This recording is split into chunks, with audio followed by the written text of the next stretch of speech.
The message traveled through space for 60 years before anyone heard it. It was a simple thing.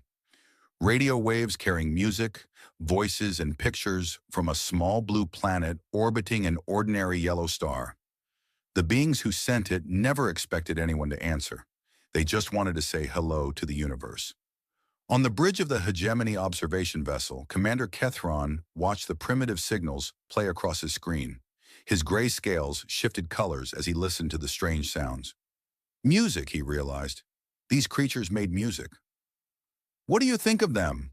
asked his second officer, a younger Valorian named Seth Kai. Kethron did not answer immediately. He had served the hegemony for 200 years. He had watched a dozen species fall under Valorian rule. Some fought, some surrendered. All of them eventually served. That was the way of things. The strong ruled. The weak obeyed. But something about these humans troubled him. "They survived themselves," he said finally. "Their history is filled with war and death. They split the atom and nearly destroyed their own world. They poisoned their air and water. They fought each other over land, over resources, over ideas." He paused. "And yet they are still here, still reaching for the stars." Sethkai made a dismissive sound. "They are primitives. They have no faster than light travel, no energy shields. Their weapons are chemical explosives and simple projectiles. They pose no threat to the hegemony." "Perhaps," said Catherine. But he did not believe his own word. The observation vessel spent 3 months watching Earth. They recorded everything. The humans built tall towers that touched the clouds. They created machines that thought for them. They sent small ships to their moon and to the red planet nearby. They argued and fought and loved and dreamed. Kethran found himself fascinated by them. They were so young, so full of hope, so completely unaware of the dark universe waiting beyond their small blue world. When the observation was complete, Kethran sent his report to the Council of 12. The Council ruled the hegemony from the throne world of Valoria Prime. 12 species had joined together 40,000 years ago to conquer their section of the galaxy. The Valorians were the strongest among them, and so the Valorians led. The Council received the report and made their decision quickly. Earth was rich in heavy metals. Its people were numerous and could be put to work. The planet would make an excellent addition to the hegemony. The humans would submit or they would suffer. There was no third option. Kethran requested permission to speak before the council. It was granted. He stood in the great chamber where the 12 representatives sat on their tall chairs. The room was ancient. The walls were carved with images of conquest and glory. Kethran felt small standing there, but he spoke anyway. "Honored council," he said, "I urge caution with these humans." The Valorian representative, an old female named Vethmora, looked down at him with cold eyes. "Explain yourself, Commander." "They are survivors," said Kethran. "Their history shows a species that refuses to die.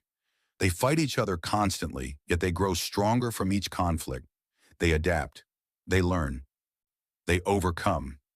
"They are primitives," said the Kreth representative.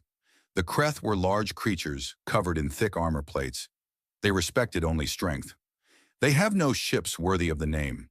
Their weapons cannot scratch our hulls. What is there to fear?" "Their spirit," said Kethran.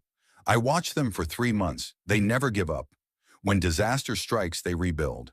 When enemies attack, they unite. When faced with impossible odds, they find a way." The council members looked at each other. Some seemed thoughtful. Most seemed amused. "You have served well, Commander," said Vethmora, "but you have grown soft in your old age. These humans are nothing special. They will submit like all the others. We will send the standard submission protocol. If they resist, we will break them." This discussion is over. Kethran wanted to argue more, but he knew it would change nothing. The council had decided. The humans would learn their place in the universe. He only hoped he was wrong about them. On Earth, the year was 2147 by the human calendar. Dr. Sarah Chen stood in the control room of the United Nations Deep Space Communication Center. She was 52 years old with gray hair and tired eyes. She had spent her entire career searching for signs of life beyond Earth. Now finally her search was over. "The signal is definitely artificial," said her assistant, a young man named James. His hands shook as he pointed at the screen. It's coming from something in orbit around Jupiter. Something big. Sarah stared at the data. Her heart beat fast in her chest. This was the moment she had dreamed of since childhood. Humanity was not alone. There were others out there, intelligent beings who had crossed the vast distance between stars. "Have we decoded their message?" she asked. James nodded. "It's actually quite simple. Mathematical equations mostly. Basic physics. Universal constants. They're showing us they understand science. And..." He hesitated. "And what?" "There are images of them. The aliens." Sarah moved to another screen. She saw shapes that looked almost like tall lizards standing upright. They had scales and long tails and large eyes. They wore clothing and stood in what looked like the bridge of a spacecraft. "My God," she whispered. "They're real. They're actually real." Within hours, the news spread across the planet. Every television, every computer, every phone showed the same images. Humanity reacted with a mixture of fear and excitement. Some people panicked, some celebrated. Religious leaders gave speeches, scientists made predictions, politicians argued about what to do. The United Nations formed a special council to handle first contact. They called it the United Terran Council. Representatives from every nation gathered to compose humanity's first message to another species. They argued for 3 days. What should they say? What should they offer? What did they want? In the end, they chose to be honest. The message was sent in 72 languages and included mathematical proofs to show that humans understood science. It included music and art to show that humans valued beauty. It included images of families and communities to show that humans valued each other. And at the center of the message was a simple statement: "We come in peace. We wish to learn from you. We wish to share what we know. We wish to be friends among the stars. We hope you feel the same." Sarah Chen watched the message transmit into the darkness. She felt tears in her eyes. Whatever happened next, humanity had taken its first step into a larger universe. "What do you think they'll say?" asked James. Sarah smiled. "I think they'll see that we're good people. Different from them, maybe, but good." She could not have been more wrong. The hegemony received humanity's message aboard the battleship that now orbited Earth. Admiral Corthan read the translation with contempt on his face. "They want to be friends," he said, laughing. The officers around him laughed as well. "These primitive creatures want to share and learn and hold hands across the stars." "Shall I prepare the submission protocol, Admiral?" asked his weapons officer. Corthan nodded. "Target their largest coastal cities. 3 should be enough to demonstrate our power. Make sure the death toll is significant. They need to understand that resistance means extinction." The weapons officer hesitated for just a moment. "Admiral, Commander Kethran recommended caution with these beings. He said they might be dangerous." Corthan made a harsh sound. "Kethran is old and frightened of shadows. Look at these humans. They send messages of peace and friendship. They pose no threat to us. They are weak, and the weak must serve the strong." He waved his hand. "Fire when ready." The kinetic projectiles fell from orbit at 20 times the speed of sound. Shanghai was the first to die. 20 million people lived in that great city by the sea. They were working, playing, loving, dreaming when the sky turned to fire. The impact created a crater 3 kilometers wide. The shock wave flattened everything for 50 kilometers in every direction. The tsunami that followed drowned another 100 kilometers of coastline. In the space of 30 seconds, 6 million people died. Before the survivors could understand what had happened, the second projectile struck New York. The city that never slept was silenced forever.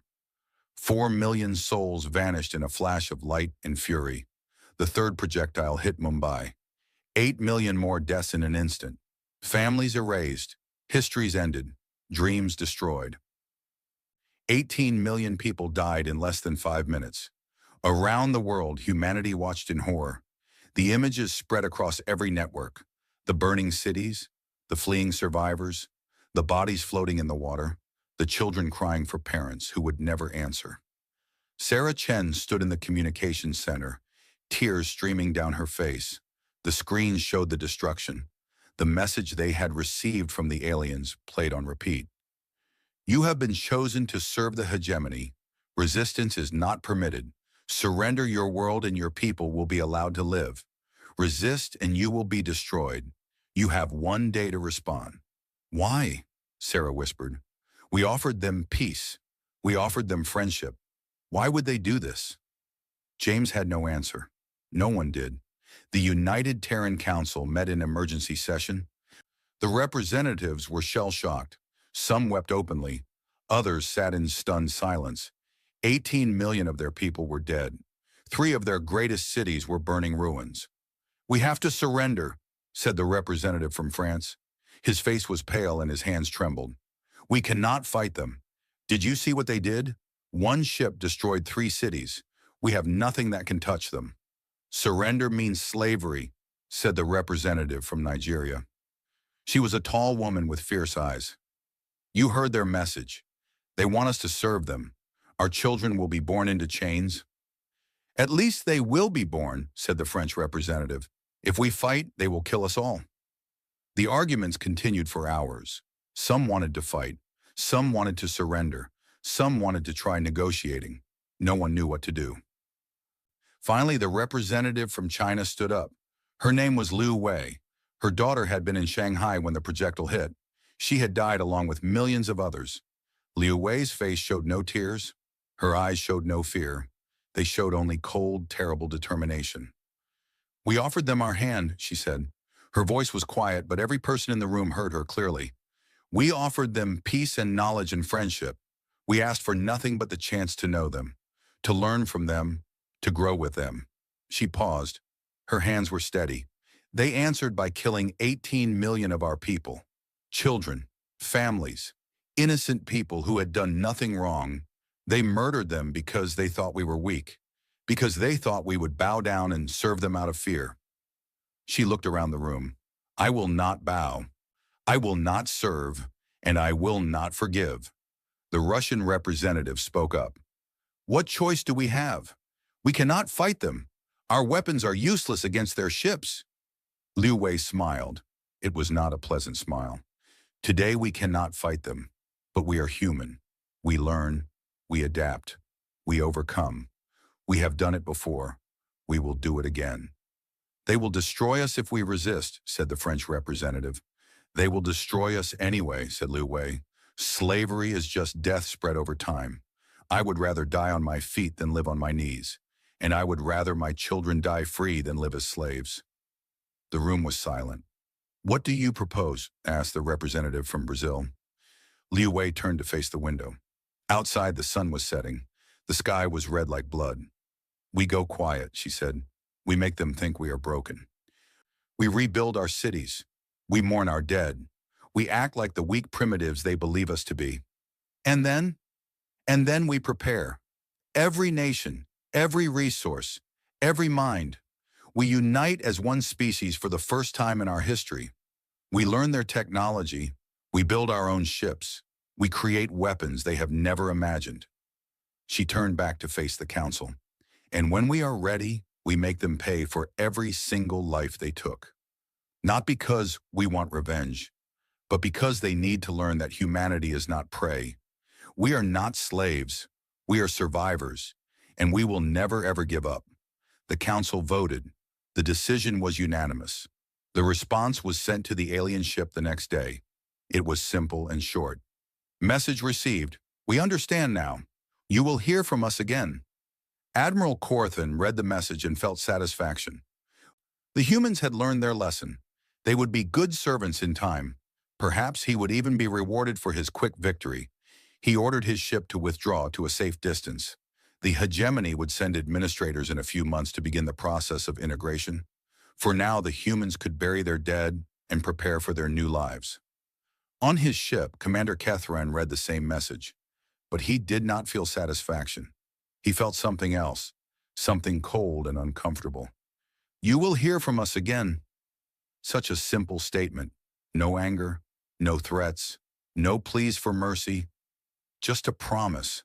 Kethran had studied humans for 3 months. He had watched them recover from disasters that would have destroyed other species. He had watched them unite against common enemies. He had watched them achieve the impossible through sheer stubborn refusal to accept defeat. "What have we done?" he whispered to himself. No one answered. No one would answer for many years. But deep in his heart, Catherine knew. The hegemony had made a terrible mistake, and one day they would pay for it. On Earth, the survivors began to dig. Not graves, though there were many of those. They dug tunnels. Deep tunnels that went far below the surface. Tunnels that could not be seen from space. Scientists gathered in secret facilities. Engineers designed new machines. Soldiers trained in hidden bases. The whole planet worked together in silence. They mourned their dead, but they did not forget what had been done to them. They did not forget the ships that had come offering slavery.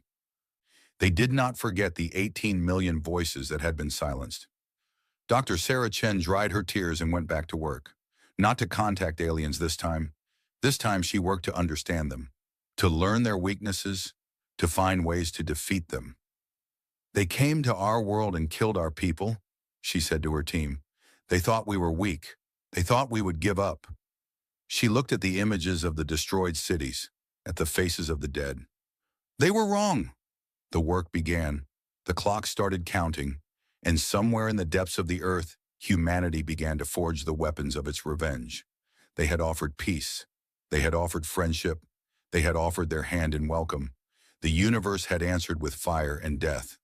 Now humanity would answer in kind. Not today, not tomorrow, but someday. And on that day, the hegemony would learn what it meant to awaken a sleeping giant. The day would come, and regret would follow. 15 years is a long time to be silent. The hegemony watched Earth from a distance. Their sensors showed the humans rebuilding their destroyed cities. Small ships still flew between Earth and its moon. Primitive satellites orbited the planet. Nothing had changed. The humans had learned their place. That was what the hegemony believed. On Valoria Prime, the Council of 12 congratulated themselves on another successful conquest. The human world would be integrated into the hegemony within a decade. Their resources would fuel the empire. Their people would serve as labor for the mines and factories. "The submission protocol worked perfectly," said Admiral Corthan at a ceremony in his honor. "The humans are broken. They pose no threat." The audience applauded. The Admiral smiled. Everyone was happy. Everyone except Commander Kethron. The old Valorian had retired from active service. He spent his days in his home, watching the reports from Earth. Something did not feel right. The humans had stopped sending signals into space. Their broadcasts spoke only of rebuilding and mourning. They showed no anger, no fear, no desire for revenge. This troubled Kethron deeply. He had studied human history. After every great tragedy, humans responded with emotion. After their world wars, they built monuments and swore oaths. After natural disasters, they gave speeches about strength and resilience. Humans were loud creatures. They expressed their feelings openly, but now they were quiet. Too quiet. Catherine sent a message to the council. "I recommend we send observers to Earth. The humans are behaving strangely. Their silence concerns me." The council rejected his request. "You worry too much, old friend. The humans are primitives. They are mourning their dead and accepting their fate. There is nothing to investigate." Catherine disagreed, but no one listened to retired commanders, so he continued to watch and worry in silence. Deep beneath the mountains of Earth, the truth was very different from what the hegemony believed. Dr. Yuki Tanaka had not slept in 3 days. She stood in a vast underground facility carved into the rock beneath Mount Fuji. Around her, hundreds of scientists and engineers worked at computer stations and experimental equipment. "Run the simulation again," she said. Her assistant nodded and pressed a button. On a large screen, a model appeared. It showed a ship bending space around itself, creating a bubble that could travel faster than light. "The mathematics work," said the assistant. "If we can generate enough power, we can achieve faster than light travel." Yuki stared at the screen. Faster than light. The one thing humans had never been able to achieve. The one thing that had kept them trapped in their small corner of the galaxy. The one thing the aliens had used to conquer the stars. "How much power do we need?" she asked. "More than anything we have ever built," said the assistant. "We would need to harness the energy of a small star." Yuki smiled. It was a tired smile, but it was real. Then we better start working on that. She turned to face her team. These were the best minds on Earth. Physicists, engineers, mathematicians, programmers. They had given up their normal lives to work in this underground facility. They had not seen sunlight in months. They had not spoken to their families. They had sacrificed everything for this project. 15 years ago, we reached out to the stars with hope in our hearts and said, Yuki, we offered peace and friendship. We received death and slavery in return. She pointed at the screen. This is how we answer. Not with anger, not with words, with science, with knowledge, with the one thing humans have always been good at. We adapt, we learn, we overcome. The team nodded. They understood. The aliens have had faster than light travel for 40,000 years, said Yuki. We have had 15 years, and the pieces of the weapons they use to kill our people. It is not enough. It will never be enough. She paused. But we are human. We make miracles from nothing. We achieve the impossible every day, and we will do it again, because the alternative is extinction, and I refuse to let our species end like this. The work continued, day after day, month after month, year after year. On the other side of the world, General Marcus Webb stood in a different underground facility. This one was carved into the heart of an asteroid that orbited between Earth and Mars. Webb was 60 years old with gray hair cut short like a brush. His face was hard and his eyes were harder. He had been a soldier his entire life. He had fought in 3 wars before the aliens came. He had lost friends in each one. Now he was building an army to fight an enemy humanity had never faced before. Show me the progress, he said. His aide pressed a button. The walls of the room became transparent, revealing a massive construction bay that stretched for kilometers. Inside the bay, hundreds of ships were being built. Some were small and fast. Others were huge and bristling with weapons. All of them were hidden from alien eyes. The Shadow Fleet, said the aide, 173 vessels completed, another 50 under construction, all built using technology reverse-engineered from the kinetic weapons they used against us. Webb walked along the observation deck studying the ships. They were different from anything humans had built before. Sleek and dangerous, designed for one purpose only. What about crews, he asked. We have 200,000 volunteers, said the aide, all trained in secret facilities on Earth. The best soldiers, pilots, and technicians humanity has ever produced. They know what they are signing up for? Yes, sir. They know they may never see their families again. They know they may die in the darkness between stars. They know the odds are against us. Webb nodded slowly. And they volunteered anyway. Every single one, sir. There is a waiting list of 3 million more. Webb allowed himself a small smile. This was what the aliens did not understand about humans. They thought killing 18 million people would break humanity's spirit. Instead, it had united them like nothing else in history. Every nation had contributed to the Shadow Fleet. Old enemies worked together. Old grudges were forgotten. Chinese engineers worked beside American scientists. Russian soldiers trained with European pilots. For the first time ever, humanity was truly one people, because they all had the same enemy now, and they all wanted the same thing: revenge. Elena Vasquez was only 8 years old when the aliens attacked. She had been visiting her grandmother in New York. She remembered the flash of light, the terrible sound, the ground shaking like the world was ending. Her grandmother pushed her into a subway entrance just before the shockwave hit. The old woman did not make it. Elena survived buried under rubble for 3 days before rescuers found her. Now Elena was 23. She worked in a weapons laboratory deep beneath the Rocky Mountains. Her specialty was kinetic weapons, the same type of weapons that had killed her grandmother. The alien projectiles use a simple but effective design, she explained to a group of young engineers. They accelerate small masses to extreme velocities. The kinetic energy does the damage. No explosives needed, just physics. She pointed at a diagram on the screen. We have improved on their design. Our projectiles are smaller but faster. They can penetrate shields that would stop the alien weapons, and we can guide them with precision down to the centimeter. One of the engineers raised his hand. How did you figure out how to improve them? Elena smiled coldly. They killed 18 million of our people with these weapons. I have spent 15 years studying every piece of debris, every fragment, every data point we could find. I know these weapons better than the aliens who built them. She paused. My grandmother died so I could learn. I will not waste her sacrifice. The engineers nodded. They understood.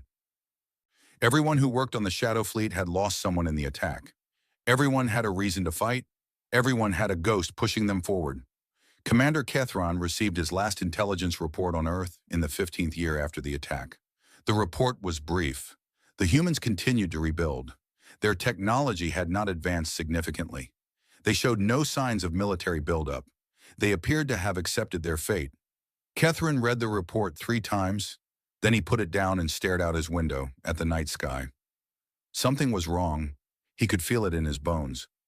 15 years of silence, 15 years of obedience, 15 years of nothing. Humans did not do nothing. Humans were always building, always creating, always striving. It was their nature. They could not help themselves. So why were they so quiet? Kethron had a theory, a terrible theory that kept him awake at night, but he had no proof. And without proof, no one would listen. He wrote one final letter to the Council of 12. I have served the hegemony for 250 years. I have watched a dozen species submit to our rule. I have never been wrong about a threat assessment. Please hear me now. The humans are not broken. They are waiting. I do not know what they are planning, but I know they are planning something. Every instinct I have developed over 2 centuries tells me we are in danger. Send observers to Earth. Send them immediately, before it is too late. The council read his letter. They discussed it briefly, then they dismissed it. Kethron has become paranoid in his old age, said Vethmora. The humans are farmers and fishermen now. They pose no threat. Let the old commander enjoy his retirement and his fantasies. The council moved on to other business. The human world was forgotten. This was a mistake that would cost them everything. In the 15th year, Dr. Yuki Tanaka made her breakthrough. She stood in the testing chamber, watching as a small probe prepared for launch. Around her, the entire facility held its breath. Years of work had led to this moment. Thousands of lives dedicated to a single goal. Power levels stable, said an engineer. Drive core activated, all systems ready. Yuki nodded. Launch the probe. The probe activated its drive. For 1 second, nothing seemed to happen. Then space itself seemed to bend around the small vessel. Reality warped, light distorted, and the probe vanished. The room was silent. Then the sensors beeped. We have it, shouted an engineer. The probe is transmitting from the Kuiper belt. That's 50 astronomical units away. The journey took less than 3 seconds. The room erupted in cheers. People hugged each other. Some cried. Some laughed. Some fell to their knees in relief. Faster than light travel, humans had achieved it in 15 years. Something the aliens had taken thousands of years to develop. Humans had done it in 15 years of desperate work. Yuki did not celebrate. She was already thinking about the next step. Begin installation of the drives in the Shadow Fleet, she ordered. We need all ships ready within 6 months. General Webb received the news in his asteroid base. For the first time in years, he allowed himself to hope. How soon can we move? He asked. 6 months to install the drives, said his aide. Another 2 months for crew training. We can launch in 8 months. Webb nodded slowly. 8 months.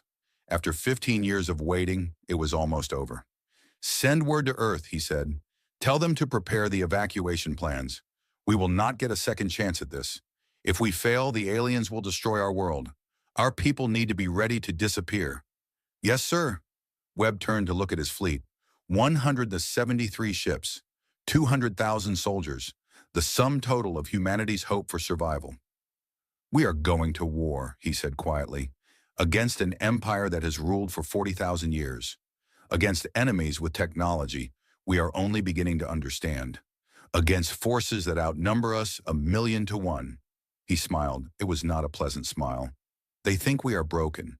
They think we are weak. They think they have already won. He clenched his fist.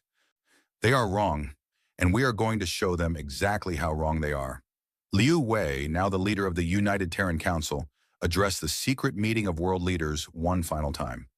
In 8 months, our fleet will launch. For 15 years, we have worked in secret. We have built ships they do not know exist. We have created weapons they have never seen. We have trained soldiers they cannot imagine. She paused. When our fleet attacks, the aliens will retaliate. They will come to Earth seeking vengeance. That is why we must prepare our people for evacuation. 8 billion humans must disappear. We have identified thousands of hiding places, asteroid colonies, underground bases, frozen moons, dead planets where no one would think to look. And Earth itself? Asked one of the leaders. Liu Wei's face was hard as stone. Earth will serve one final purpose, but that is information only a few need to know. The leaders nodded. They trusted Liu Wei. She had led them through the darkest years. She would lead them through what came next.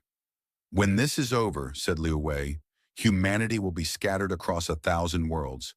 We will be harder to kill, harder to find, and we will never stop fighting until we are free. She stood straight and proud. Our ancestors built civilizations from nothing. They crossed oceans in wooden ships. They survived ice ages and plagues and wars that killed millions. We carry their strength in our blood, and we will need every bit of it in the days to come. She raised her hand in salute. For Earth, for our dead, for our children, we fight. The leaders raised their hands in response. We fight. On the day the Shadow Fleet launched, the sun rose over a planet that looked exactly the same as it had for 15 years. Farmers worked their fields, children went to school, shops opened for business. Deep beneath the surface, humanity's warriors said goodbye to their families. Many knew they would never see their loved ones again. They went anyway. Dr. Yuki Tanaka watched from the control room as the fleet powered up its FTL drives. She had made this possible. Her work had given humanity a chance. Good luck, she whispered. Give them hell. General Marcus Webb stood on the bridge of the flagship. It was called the Fury of Earth. He thought the name was appropriate. All ships report ready, said his aide. Webb nodded. He looked at the crew around him. Young faces, old faces, scared faces, determined faces. Humans from every nation on Earth, united by a common cause. 15 years ago, they killed 18 million of us, he said. They thought that would break us. They thought we would surrender. They thought we were weak. He smiled. Let's show them what weak looks like. He raised his hand. All ships, engage FTL drives. Target, Valoria Prime. 173 ships vanished into the darkness. The day of reckoning had come, and the hegemony had no idea what was coming for them. On Valoria Prime, Commander Kethrin woke from a nightmare. He had dreamed of fire falling from the sky, of cities burning, of his people screaming. He went to his window and looked up at the stars. Everything was peaceful, everything was quiet, but Kethrin could not shake the feeling that something terrible was about to happen. He was right. In a few hours, the sky would burn, and the hegemony would learn what happened when you offered war to a species that had only wanted peace. The humans were coming, and they were bringing 15 years of rage with them. The Festival of Endless Rule was the most important holiday on Valoria Prime. For 40,000 years, the hegemony had celebrated their dominance over the galaxy. The streets filled with parades, the skies filled with fireworks. Children received gifts and heard stories about their glorious ancestors who had conquered the stars. On this day, 3 billion Valorians looked up at the night sky and felt pride. They were the masters of the universe. Nothing could challenge them. Nothing could threaten them. Their empire would last forever. That was what they believed. At exactly midnight, the sky tore open. 173 human warships materialized in perfect formation above the capital city. They appeared from nowhere, ripping through dimensions in flashes of light and energy. One moment the sky was empty. The next moment it was filled with death. Admiral Wei Zhang stood on the bridge of the Fury of Earth. She was 45 years old with short gray hair and eyes that had seen too much suffering. She had lost her parents in Shanghai. She had spent 15 years waiting for this moment. All ships report positions, she commanded. All ships in formation, Admiral. The enemy has not detected us. Zhang looked at the tactical display. Valoria Prime hung below them like a blue and green jewel. Beautiful, peaceful, unaware. just like Earth had been. "Open a channel to all Valorian frequencies," she said. "Channel open. Admiral." Zhang took a breath. The words she was about to speak would echo through history. She wanted to get them right. "Attention, Valoria Prime. This is Admiral Wei Zhang of the United Terran Fleet. 15 years ago, you came to our world and murdered 18 million of our people. Children, families, innocent lives destroyed without warning or mercy." She paused. "You called it a submission protocol. You thought killing millions would make us kneel. You thought we were weak primitives who would accept slavery out of fear." Her voice hardened.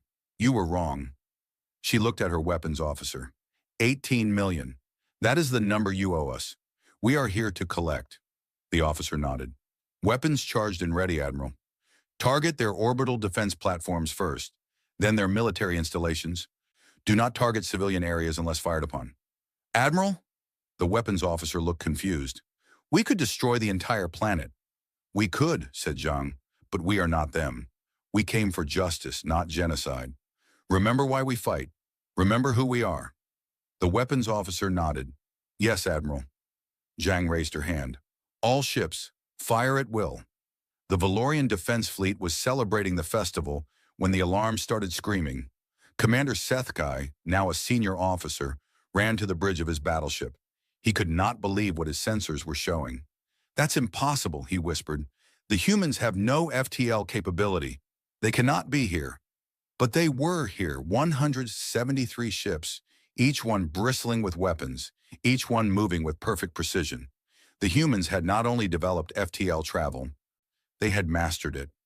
"All ships, battle stations!" Sethkai shouted into the communicator. "This is not a drill. We are under attack." Around him, the Valorian fleet scrambled to respond. 50 warships, the pride of the hegemony's home defense force. They should have been enough to destroy any threat. They were not enough. The first wave of human missiles struck the orbital defense platforms. The platforms exploded in balls of fire that lit up the night sky below. Citizens who had been celebrating the festival looked up in confusion, then in terror. Sethkai watched in horror as 3 of his ships vanished in the first exchange of fire. The human weapons were different from anything he had seen before.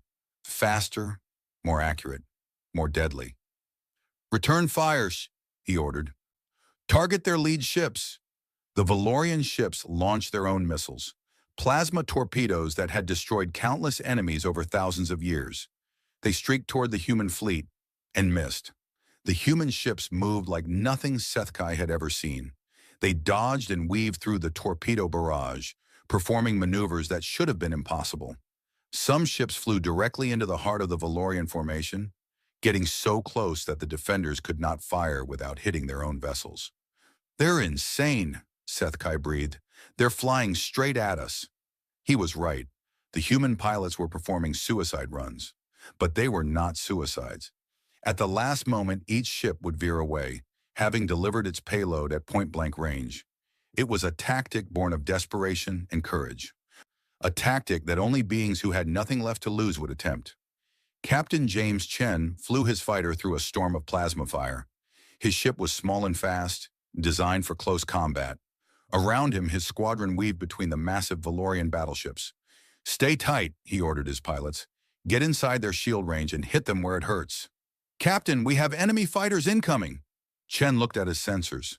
30 Valorian fighters were moving to intercept. They were bigger than human fighters, better armed, better shielded, but they had never fought humans before. "All ships, break formation. Execute maneuver Delta 7. The human fighters scattered in what looked like chaos. The Valorian pilots smiled. The primitives were panicking. This would be easy. It was not easy. The human fighters had not scattered randomly. They had divided into hunting pairs, each pair working together to isolate and destroy individual enemy ships. Chen and his wingman targeted a Valorian fighter, coming at it from opposite directions. The enemy pilot tried to evade but could not dodge both attacks. His ship exploded in a flash of light. "One down," said Chen. "Keep moving. Never stop moving." The dogfight lasted 12 minutes. When it ended, 26 Valorian fighters were debris. The humans had lost 8 ships, but 4 pilots had ejected and were being recovered. "Area secure," reported Chen, "moving to support the main fleet." On the surface of Valoria Prime, Commander Kethran watched the battle from his home. His old heart pounded in his chest. He had warned them. For 15 years he had warned them.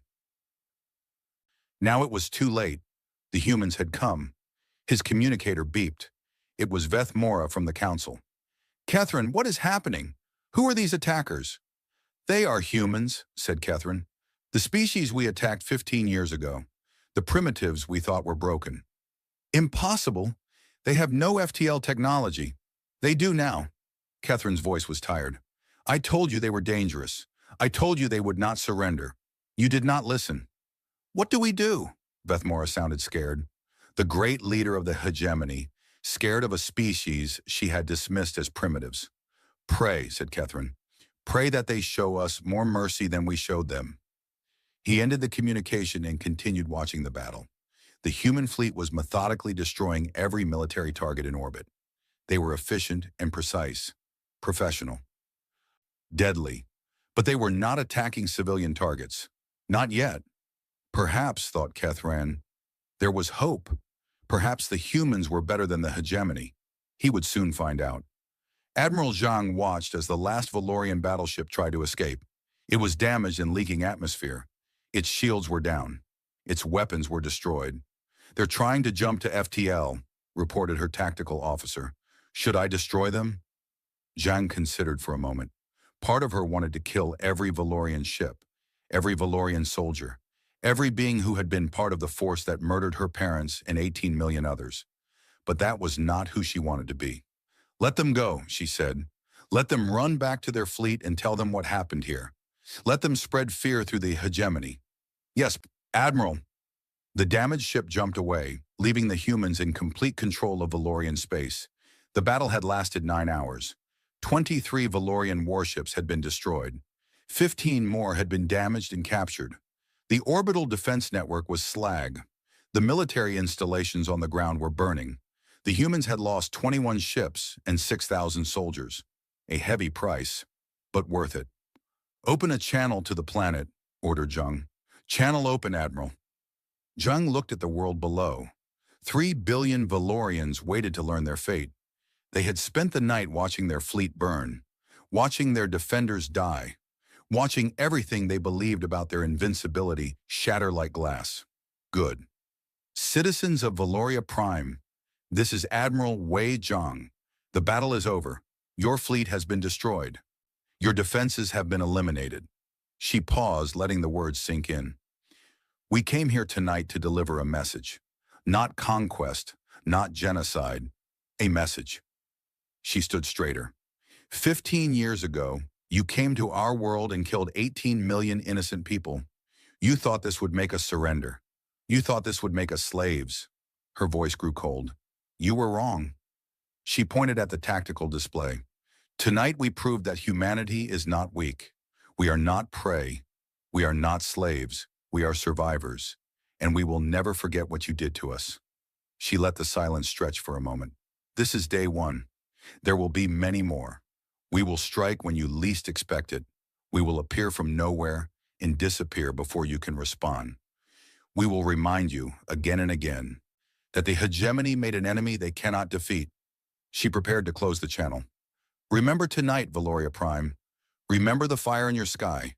Remember the fear in your hearts. And remember why this happened. She gave one final command. Remember why. The channel closed. The human fleet began to power up its FTL drives. All ships, prepare to jump, ordered Zhang. Random coordinates, scatter pattern alpha.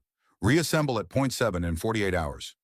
Admiral, their reinforcement fleet is approaching. 300 ships. Zhang smiled grimly. Then we better be gone before they arrive. All ships, jump now. One by one, the human vessels disappeared into the darkness. When the Valorian reinforcements arrived, they found only debris and the smoking ruins of their once proud defense network. The humans were gone. But their message remained. On Valoria Prime, the Festival of Endless Rule had become a day of mourning. The skies were dark with smoke. The streets were empty. The proud citizens who had celebrated their empire's greatness now huddled in their homes, afraid. Commander Kethran walked through the ruins of a military base near his home. Human weapons had struck with surgical precision. The barracks were destroyed. The command center was destroyed. The weapons depot was destroyed. But the hospital next door was untouched. The school across the street was untouched. The residential buildings were untouched. The humans had not come for slaughter. They had come for justice. Catherine felt something he had not felt in centuries. Shame. His people had attacked Earth without warning. They had killed millions of innocent civilians. They had offered no mercy, no choice, no chance of survival. They had simply rained death from the sky because they could. The humans had every right to do the same. They had every right to destroy Valoria Prime and everyone on it. Instead, they had struck only military targets. They had shown restraint, discipline, mercy. They were better than the hegemony. Kethron found a piece of debris with human writing on it. He could not read the words, but he kept the fragment anyway. It was a reminder of what his people had done, a reminder of what they now faced. The humans were coming, not for conquest, for justice, and they would not stop until they got it. The Council of 12 met in emergency session. The chamber that had once echoed with pride now echoed with fear. "How did this happen?" demanded the Kreth representative. "The humans had no ships, no FTL, no weapons." "They have them now," said Vethmora. Her voice was hollow. "Somehow, in 15 years, they developed technology we took thousands of years to create. They are primitives. This is impossible." "And yet it happened," said a quiet voice. Catherine stood in the doorway. He had not been invited to the meeting, but no one stopped him from entering. "I warned you," he said. 15 years ago, I told you the humans were dangerous. I told you they were survivors. I told you they would not surrender. You cannot blame us for this," said the Kreth representative. "We followed standard procedure. The submission protocol has worked for 40,000 years. It worked against species who had given up hope," said Catherine. "Against species who saw no future. Against species who had accepted that the universe was cruel and that the strong would always rule the weak." He stepped closer to the council. "Humans are different. They do not accept cruelty. They do not bow to strength. They fight, they adapt, they survive. And when you hurt them, they do not forget." "What do you suggest we do?" asked Vethmora. Catherine was silent for a moment. "Sue for peace. Apologize for what we did. Offer compensation. Accept responsibility." "Never!" The Kreth representative slammed his fist on the table. "The hegemony does not apologize. We do not bow to primitives. We will crush them." "With what?" asked Catherine. "They destroyed 50 ships in one night. They have FTL technology that allows them to appear and disappear at will. They have weapons that pierce our shields. And they have 8 billion people willing to die for their cause." He shook his head. "This is not a war we can win. The humans will never stop fighting. They will hit us again and again. They will bleed us dry. And one day they will come for everything we have." "Then we will destroy their planet," said the Kreth representative. "We will kill every last human." Catherine laughed bitterly. "You still do not understand. The humans expected you to say that. They have been preparing for 15 years. Do you think they kept all 8 billion of their people on one vulnerable world?" The council members looked at each other. They had not considered this. "The humans are no longer on Earth alone," said Catherine. "They have scattered. To asteroids, to moons, to colonies we do not even know exist. You could destroy Earth tomorrow and humanity would survive." He turned to leave. "You started this war. You will not end it. Only the humans can do that now, and I fear they will not end it quickly." He paused at the door. "Congratulations, Council. You have awakened a sleeping giant, and you have filled him with terrible resolve. May whatever gods you believe in have mercy on us all." He left the chamber. Behind him, the council argued and shouted and blamed each other, but they could not change what had happened. They could not undo the attack on Earth. They could not take back the 18 million lives they had stolen. All they could do now was wait for the humans to strike again, and they would strike again. Soon. Admiral Zhang sat in her quarters aboard the Fury of Earth. The fleet had reassembled at a hidden location. The celebrations were over. The reality of what lay ahead was setting in. They had won the first battle, but the war had just begun. 21 ships lost, 6,000 soldiers dead. The faces of the fallen haunted her dreams. She knew each of them. She had trained with many of them. She had sent them to their deaths, but they had died for a cause. They had died fighting the empire that had murdered their families. They had died proving that humanity would not be enslaved. It was worth it. It had to be worth it. Her communicator beeped. It was General Webb. "Admiral, congratulations on your victory. The Council sends their thanks." "Thank you, General. What are our orders?" "Continue the campaign. Hit their supply lines. Destroy their shipyards. Make them bleed. Make them understand that this war will cost them everything." Zhang nodded. "And Earth?" Webb was silent for a moment. "The evacuation is nearly complete. 8 billion people have been relocated. Only skeleton crews remain." "You think they will attack Earth?" "I know they will. Their pride will demand it. That is why we prepared. Earth will serve one final purpose when that day comes." Zhang felt a chill. She knew what the general meant. She did not like it, but she understood it. "What about peace?" she asked. "Is there any chance of negotiation?" "Not yet. They are too proud, too arrogant. They still think they can win." Webb paused. "We will teach them otherwise, one battle at a time, until they understand that the only way this war ends is with justice. Justice for the 18 million. Justice for humanity. And if they refuse to offer justice, then we keep fighting, for as long as it takes, for as many generations as necessary, until they learn what it means to harm the human species." Zhang closed her eyes. War without end, death without end, pain without end. But surrender was not an option. Slavery was not an option. The hegemony had offered humanity a choice: submit or die. Humanity had chosen a third option: fight. "Understood, General. We will continue the campaign." "Good luck, Admiral, and remember, this is not about revenge. This is about survival. This is about making sure no one ever attacks our species again." "I understand." The communication ended.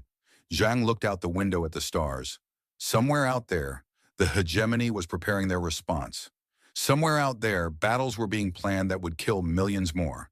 But humanity would survive. They had survived ice ages and plagues. They had survived world wars and atomic bombs. They had survived everything the universe had thrown at them. They would survive this too, because that was what humans did. They survived. The hegemony sent everything. 4,000 warships gathered at the edge of human space. Battleships, carriers, destroyers. The largest fleet ever assembled in the history of the hegemony. Ground armies numbering 5 billion soldiers waited in transport ships. They had one simple mission: destroy Earth, kill every human, end the war. Admiral Corthan commanded the fleet. He had been promoted after the disaster at Valoria Prime. The Council wanted someone aggressive, someone ruthless, someone who would not show mercy. "Set course for the human homeworld," he ordered. "Maximum speed. We end this today." The massive fleet jumped into FTL. They traveled through the darkness between stars, carrying enough firepower to destroy 100 worlds. The humans would pay for their attack on Valoria Prime. They would pay with their lives, with their planet, with their very existence. But the humans knew they were coming. General Marcus Webb stood in a hidden bunker on a moon orbiting Jupiter. Around him, screens showed the evacuation of Earth. 8 billion people being moved to secret locations across the solar system and beyond. "How much longer?" he asked. 12 hours until the last transport leaves," said his aide. "We're cutting it close. We always knew we would. Are the charges in place?" "Yes, sir. 15 years of preparation. Every major fault line, every volcanic hotspot, every deep mine. Earth is ready." Webb closed his eyes. Earth, the cradle of humanity. The only home his species had ever known. In a few days it would be gone. They had always known it would come to this. The hegemony would never accept defeat. They would come for Earth with everything they had, and humanity could not defend their homeworld against 4,000 ships. So they had made other plans. "Send the final message to Earth," said Webb. "Tell our people to say goodbye to their planet. Tell them to remember everything they love about it, and tell them to be ready." "Yes, sir." Webb looked at an image of Earth on his screen. Blue oceans, green continents, white clouds, the most beautiful world in the universe. Soon it would be fire and ash, but humanity would survive. That was all that mattered now. On Earth, Sarah Chen walked through the empty streets of New Beijing. The city had been rebuilt after the alien attack.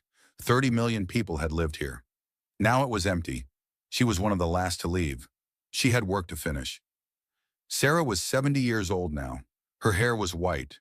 Her body was tired, but her mind was still sharp. She had spent 15 years working to defeat the aliens who had taken everything from her. Now she had one final job. "Dr. Chen, the transport is waiting." She turned to see a young soldier standing behind her. He looked nervous. Everyone was nervous these days. "I know," she said. "Just a few more minutes." She walked to a memorial in the center of the city. It showed the names of everyone who had died in the original attack. 18 million names carved into black stone. 18 million lives ended by alien arrogance. Sarah placed her hand on the memorial. Her parents' names were there. Her brother's name, her friends' names, everyone she had loved. "I'm sorry," she whispered. "I'm sorry we have to leave. I'm sorry we cannot protect this place." She wiped tears from her eyes. "But we will not forget. We will carry your memory with us wherever we go. And one day, we will make them pay for what they did." She turned and walked to the transport. The soldier helped her aboard. As the ship lifted off, Sarah looked out the window at the city below, at the planet below, at home. "Goodbye," she said softly. "Goodbye, Earth." The transport jumped into FTL. Sarah did not look back. She could not bear to. The hegemony fleet arrived at Earth expecting a battle. They found silence. "Where are their ships?" asked Corthan. "Where are their defenses?" His sensors showed an empty planet. No military bases, no orbital stations, no fleet waiting to fight. Just a world, empty and waiting. "They have abandoned their homeworld," said his tactical officer. "The humans have fled." Corthan felt satisfaction wash over him. The humans were cowards after all. They had run rather than face the might of the hegemony. "Find them," he ordered. "Track their ships. They cannot have gone far." "Sir, we are detecting something on the planet's surface." "What is it?" "We are not sure. Energy signatures of some kind. Deep underground." Corthan dismissed it. "Probably power plants they forgot to shut down. Proceed with the bombardment. I want this planet reduced to rubble." "Yes, Admiral." The fleet moved into orbit. 1,600 ships took position above the blue and green world. They charged their weapons. They prepared to fire. They had no idea they were flying into a trap. Deep beneath the surface of Earth, an automated system received a signal. The signal came from a satellite hidden in the asteroid belt. It carried a simple message. "Execute Protocol Omega." The system followed its programming. It had been designed 15 years ago for this exact moment. Every calculation had been checked 1,000 times. Every component had been tested. Everything was ready.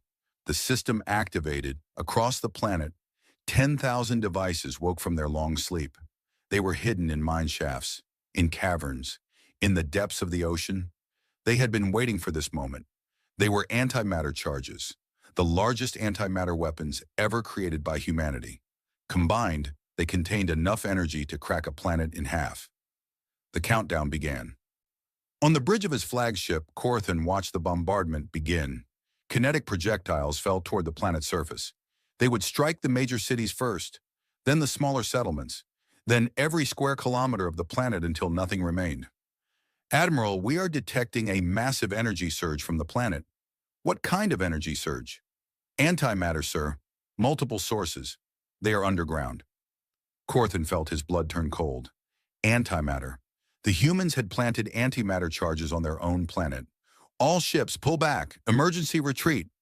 But it was too late. The charges detonated simultaneously. The energy release was beyond anything the hegemony had ever witnessed. It was like a star being born, like reality itself tearing apart.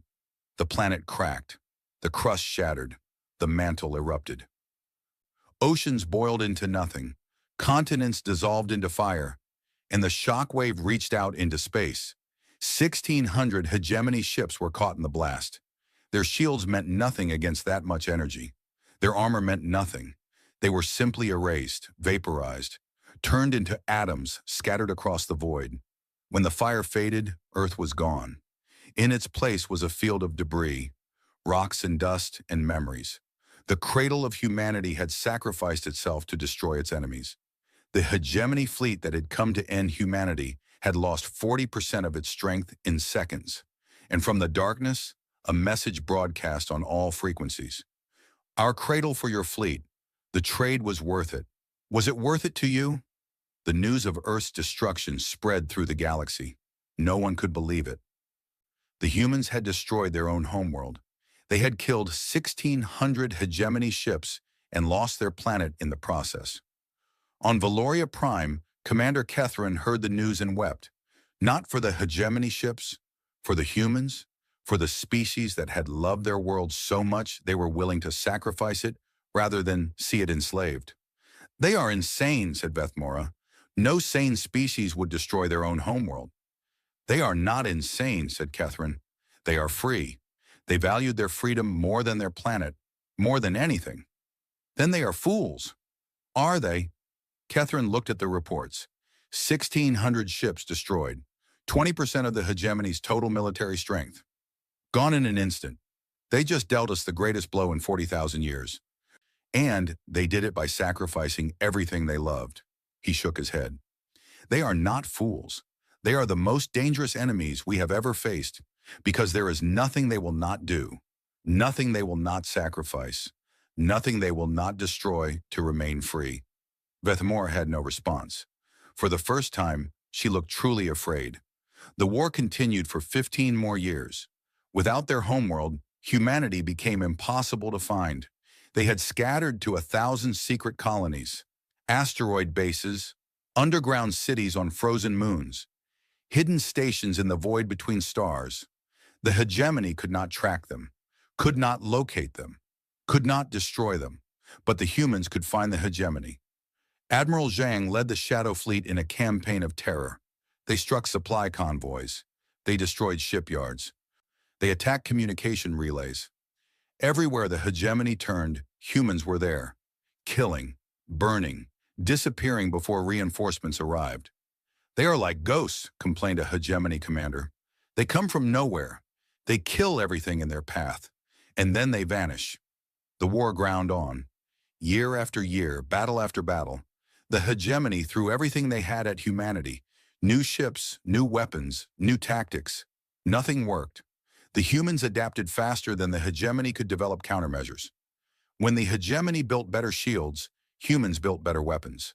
When the hegemony developed tracking systems, humans learned to jam them. When the hegemony trained special forces, humans killed them with booby traps and ambushes. How do they keep fighting? Wondered Corathan, who had survived the destruction of Earth. We have killed millions of them. We have destroyed their homeworld. Why do they not surrender? He did not understand. He could not understand. The hegemony had ruled through fear for 40,000 years. They believed that enough violence would break any species. Humans were different. Violence did not break humans. It made them stronger. Every death created new soldiers willing to fight. Every atrocity created new reasons to hate. Every victory made the humans more determined to win the next battle. One by one, the other species of the hegemony began to break. The Kreth were the first. After losing 3 colony worlds to human raids, they sued for separate peace. They renounced their membership in the hegemony and promised to never fight humanity again. The humans accepted. They did not want to destroy every alien species. They wanted justice. They wanted peace. They wanted the hegemony to pay for what they had done.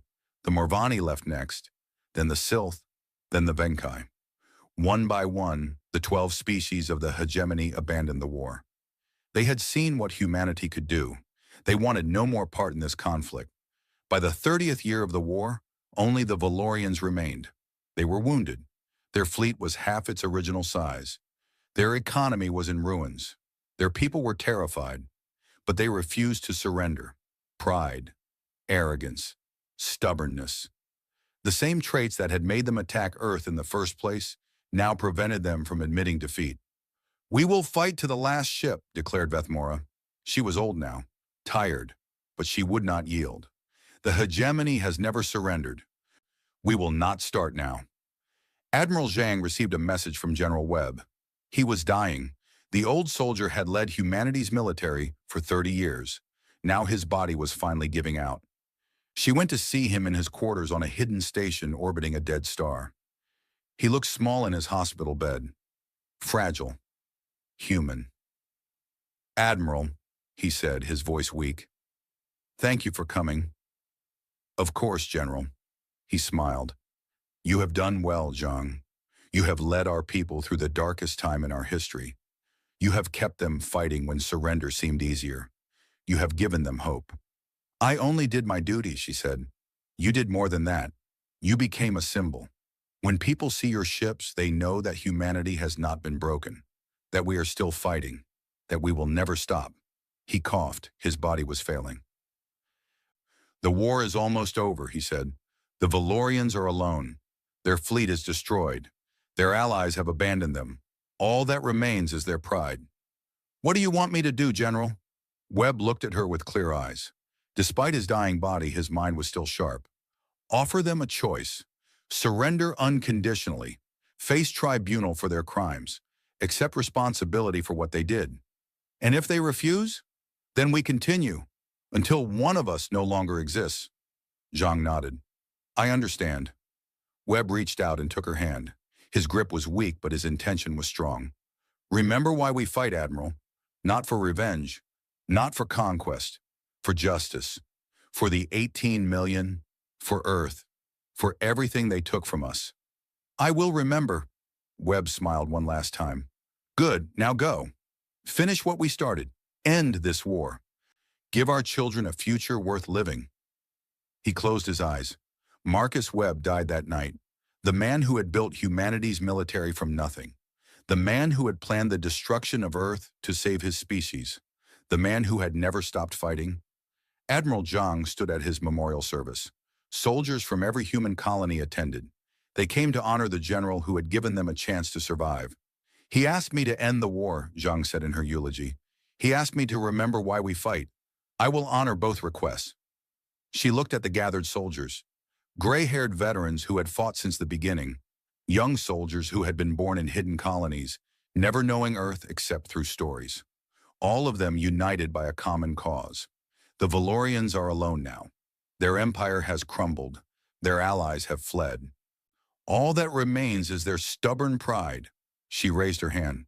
"We will break that pride, not through cruelty, not through genocide, through persistence, through determination, through the simple fact that we will never, ever give up." She closed her fist. "For General Webb, for the 18 million, for Earth." The soldiers repeated the words, "For Earth." The final campaign began. Commander Catherine received the news that Admiral Zhang's fleet was approaching Valoria Prime. 200 human ships against the 30 that remained of the Valorian Defense Force. The end had come. He went to see Vethmora in the council chamber. She sat alone. The other representatives had fled or died. The great hegemony that had ruled for 40,000 years had been reduced to one old woman and one old man. "They are coming," said Catherine. "I know. We cannot win this battle. I know. Will you surrender?" Vethmora was silent for a long time. Pride and fear warred in her eyes. "I do not know," she finally said. "I have led our people for 300 years. I have never known defeat. I do not know how to surrender." Catherine sat beside her. They had been enemies once. He had warned against the attack on Earth. She had dismissed his warnings. But that seemed like ancient history now. "The humans are not monsters," he said. "They could have destroyed us after the first attack. They chose not to. They could have killed every Valorian on the planets they conquered. They chose not to." "What are you saying?" "I am saying there may be mercy, if we accept responsibility, if we admit what we did was wrong, if we surrender with dignity rather than fighting to the last." Vethmora looked at him. Her eyes were tired. "After everything we have done, you believe they will show mercy?" "I believe they are better than us. I have believed it since I first studied them. I have been proven right again and again." He took her hand. "Choose mercy, Vethmora. Choose peace. Choose to give our people a future, even if it is not the future we imagine." Vethmora closed her eyes. When she opened them, something had changed. The pride was still there, but it was joined by something else. Acceptance. Very well, she said. Contact the human fleet. Tell them we are ready to discuss terms. Kethran felt relief wash over him. After 31 years of war, it was finally ending. But he knew the hardest part was still to come. Not the negotiations.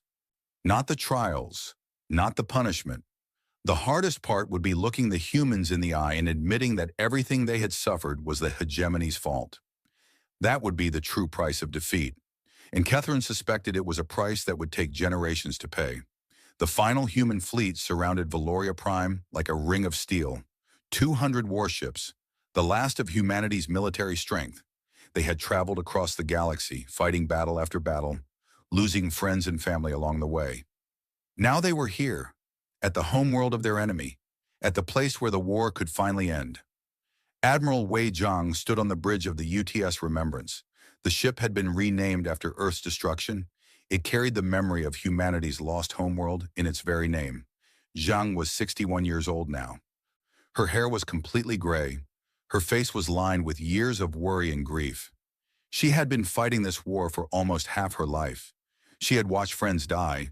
She had ordered attacks that killed thousands. She had done terrible things in the name of survival. Now it was almost over. Admiral, the Valorian fleet has powered down their weapons, reported her tactical officer. They are not resisting. And the planet? Shields are lowered. Defense platforms are offline. They have surrendered. Zhang closed her eyes. 31 years. 31 years of war. Billions dead on both sides. Humanity's homeworld destroyed. Countless colonies burned. All of it leading to this moment. Open a channel to their leadership, she ordered. Channel open, Admiral. Zhang looked at the blue and green world below her. It was beautiful. Like Earth had been beautiful. Full of life. Full of people. Full of dreams. This is Admiral Wei Zhang of the United Terran Fleet. We have received your surrender. We are prepared to discuss terms. A face appeared on her screen. An old Valorian female. Vethmora, the last leader of the hegemony. Admiral Zhang, I am ready to speak with you. Are you prepared to face justice for what your people did? Vethmora was silent for a moment. Pride and defeat warred in her expression. I am prepared to discuss your terms. Zhang nodded. Then we will meet on neutral ground. Bring Commander Kethran as well. I understand he warned you about attacking Earth. I would like to speak with him. He will be there. The channel closed. Zhang turned to her crew. Prepare a shuttle. I will meet with their representatives personally. Her aide stepped forward. Admiral, is that wise? This could be a trap. Zhang smiled tiredly. If they wanted to trap us, they would have kept their weapons powered. No. The war is over. Now comes the hard part. The hard part, Admiral? Deciding what justice looks like, and whether we are better than the beings who started this war. The meeting took place on a small moon orbiting the outer gas giant of the Valorian system. A neutral location, neither human nor Valorian. Admiral Zhang walked into the meeting room flanked by 2 guards. Across the table sat Vethmora and Commander Kethran. They looked old, tired, defeated. Good, thought Zhang. They should feel defeated, after everything they did. But another part of her, a quiet part that remembered her parents teaching her about kindness and forgiveness, felt something else. Not quite pity, not quite sympathy, but something close. Let us begin, she said, sitting down. Vethmora nodded. What are your terms? Complete disarmament. Your remaining fleet will be surrendered. Your weapons factories will be dismantled. You will have no military capability. Vethmora winced but did not argue. Reparations. You will contribute to the rebuilding of human colonies.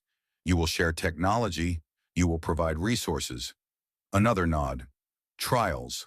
Those responsible for the attack on Earth will face justice. Those who ordered the deaths of 18 million innocent people will be held accountable. Vethmora looked down at the table. Her hands trembled slightly. And our people? The civilians who had nothing to do with the war? Zhang studied her for a moment. This was the question. This was the moment that would define what humanity had become. They will be unharmed. We are not monsters. We do not punish the innocent for the crimes of their leaders. Catherine let out a breath he seemed to have been holding for years. Thank you, Admiral. Zhang turned to look at him, the Valorian who had warned against attacking Earth, the one who had predicted everything that followed. You knew this would happen, she said. You warned them. I did. They did not listen. Why? Catherine was quiet for a moment. Pride. Arrogance. We had ruled for so long that we could not imagine being challenged. We looked at your species and saw primitives. Animals to be conquered. Resources to be harvested. He met her eyes. We did not see survivors. We did not see warriors. We did not see beings who would sacrifice everything to remain free. And now? Now I see clearly. Your species is remarkable, Admiral. You were offered peace and answered with friendship. We responded with fire. You should have been broken. Instead, you became stronger. He shook his head. In 40,000 years of hegemony rule, no species has ever done what yours did. No species has ever fought back so fiercely. No species has ever won. Zhang felt something shift in her chest. Not forgiveness. She could not forgive. Not yet. Perhaps not ever. But something else. Understanding. We are a stubborn species, she said. We do not know how to give up. It is our greatest strength and our greatest weakness. It saved you. It cost us everything, our homeworld, billions of lives. 31 years of war. She paused. Was it worth it, Commander? Looking back on everything that happened, was attacking Earth worth it? Catherine's face showed pain that went deeper than anything physical. No, nothing was worth this. We destroyed your world for resources we did not need, for pride we did not deserve, for an empire that crumbled because of our own actions. He bowed his head. I am sorry, Admiral, for what my people did, for what they cost you, for everything. The words hung in the air. Simple words, inadequate words, but sincere. Zhang did not respond immediately. She was thinking about her parents, about Shanghai, about the 18 million who had died because the hegemony wanted to prove their strength. She was thinking about Earth, the blue marble in space, the oceans and forests and cities, the place where humans had been born and grown and dreamed. Gone now, destroyed by human hands to deny it to alien conquerors. She was thinking about the soldiers she had led, the friends she had lost, the choices she had made, and she was thinking about what came next. An apology does not bring back the dead, she finally said. It does not rebuild Earth. It does not heal the wounds your people caused. Kethron nodded. I know, but it is a start. Zhang stood up. We accept your surrender. We will enforce our terms, and your people will learn what it means to be held accountable for their actions. She walked to the window and looked out at the stars. This war is over, but the peace will be long and difficult. Your species will need to change, to become something better than the empire that attacked us. Can we? Asked Vethamora. After everything? Zhang turned to look at her. Humans have changed many times throughout our history. We have gone from tribes to nations to a united species. We have survived wars and plagues and disasters. We have rebuilt again and again. She paused. If we can change, so can you. It will take time. It will take generations. But it is possible, if you choose it. She walked toward the door. I will address your people tomorrow. The war ends officially at midnight. Make sure everyone knows. She stopped at the threshold. One more thing. I want to broadcast a message to the galaxy. A final transmission. Will you allow it? Vethamora nodded slowly. What kind of message?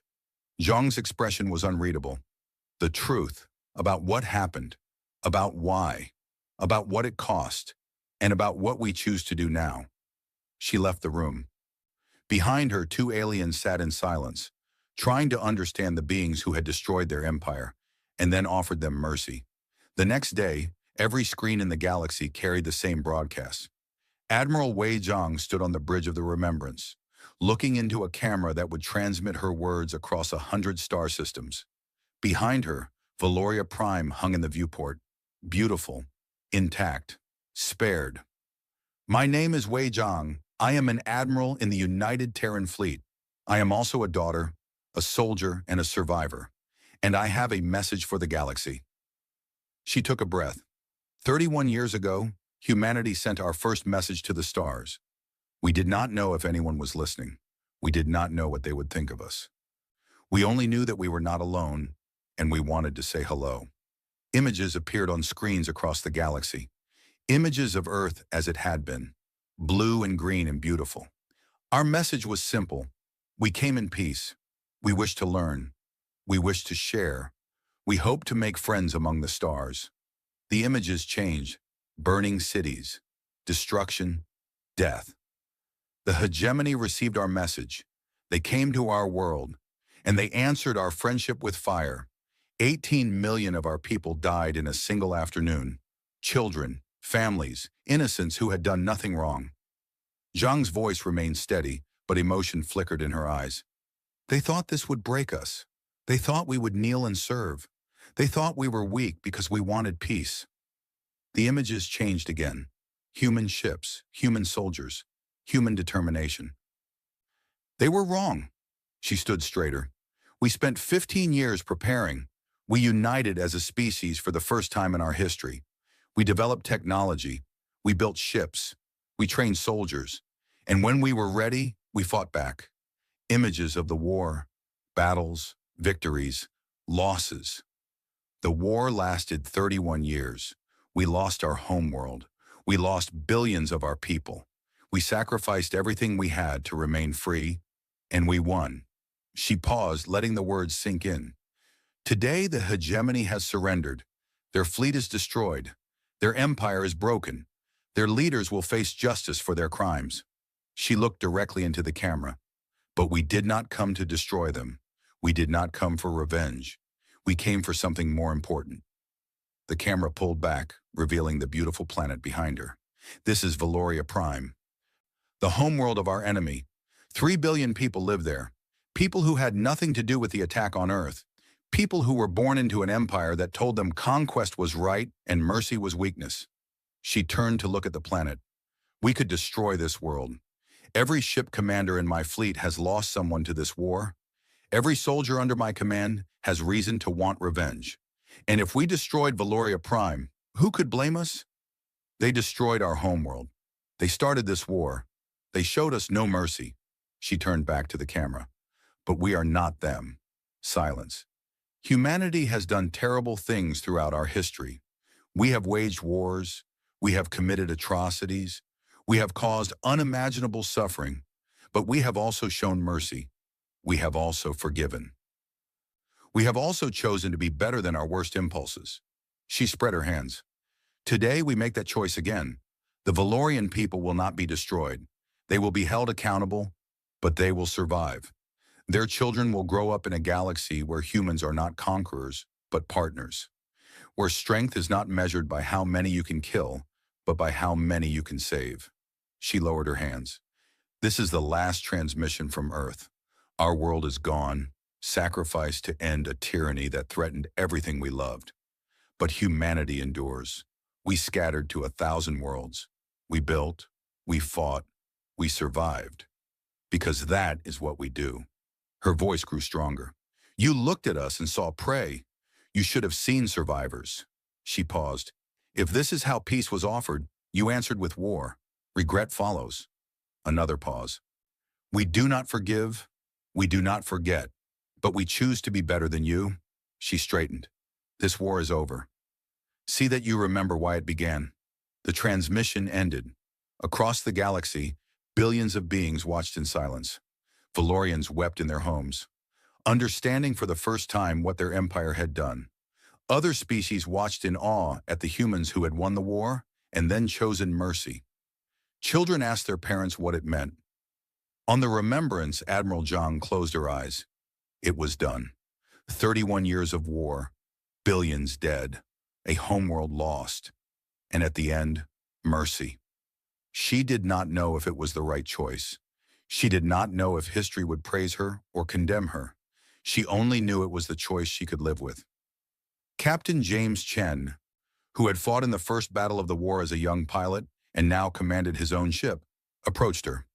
Admiral, the fleet is asking for orders. Zhang opened her eyes.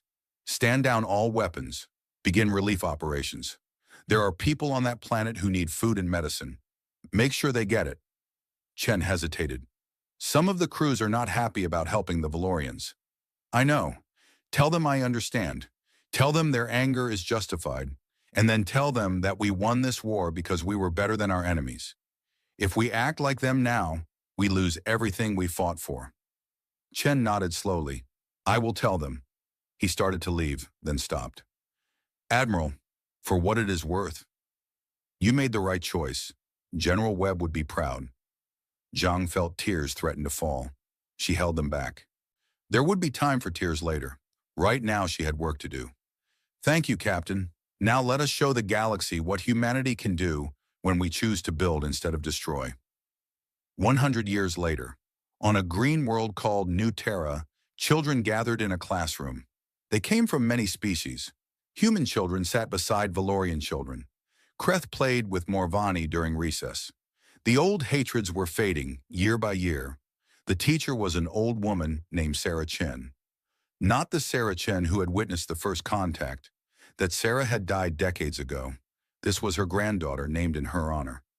Today we are going to learn about the first contact war, said Sarah. The children grew quiet. They had heard stories, of course. Everyone had heard stories. But the official lessons were important. A long time ago, before any of you were born, humans lived on a world called Earth. It was a beautiful world. Blue oceans and green forests and white clouds. She showed them images.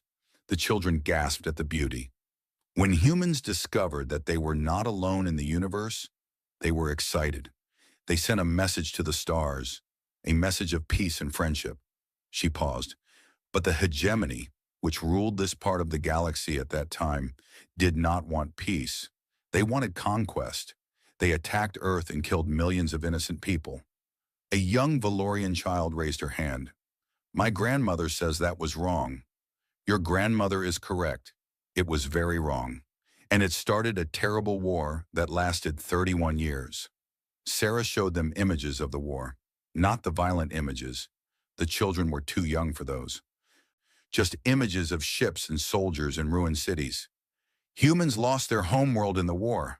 Earth was destroyed, but humans survived. They fought until the hegemony surrendered. A human boy raised his hand. Did we kill all the Valorians? Sarah smiled gently. No. When the war ended, humans chose mercy. They punished the leaders who started the war, but they did not harm the innocent. She gestured at the Valorian children in the classroom. That is why your friends are here today. That is why we live together in peace, because humans chose to be better than their enemies. She walked to the front of the classroom. The lesson of the first contact war is not about revenge or hatred. It is about choices. The hegemony chose to answer friendship with violence. Humans chose to answer victory with mercy. She looked at each child in turn. Every day, each of you will face choices, small choices, big choices, and the choices you make will shape who you become. She smiled. Choose kindness when you can. Choose strength when you must. And always, always remember that the hand you offer in friendship is more powerful than the fist you raise in anger. A bell rang. Class was over. The children gathered their things and ran outside to play. Humans and Valorians and all the others mixed together, laughing together. Sarah watched them go, the future running into the sunlight, the promise of everything humanity had fought for. In orbit above New Terra, a memorial station circled the planet. At its heart, preserved in stasis, floated a single handful of Earth's soil, all that remained of humanity's first home. Its plaque read simply, Earth, cradle of humanity, sacrifice 2162, so that others may live, so that none may forget. And in the museum attached to the station, visitors could see the last transmission ever sent from Earth. The message Admiral Zhang had broadcast to the galaxy when the war ended. It ended with 8 words that had become humanity's motto. 8 words that defined who they were and who they chose to be. We choose to be better than you. The words hung in the darkness of space. A promise, a warning, a hope. Humanity had reached for the stars with an open hand. The universe had answered with fire. And humanity had answered with something even more powerful: mercy, because in the end, that was what made them human. Not their strength, not their weapons, not their technology, their choice to be better, always.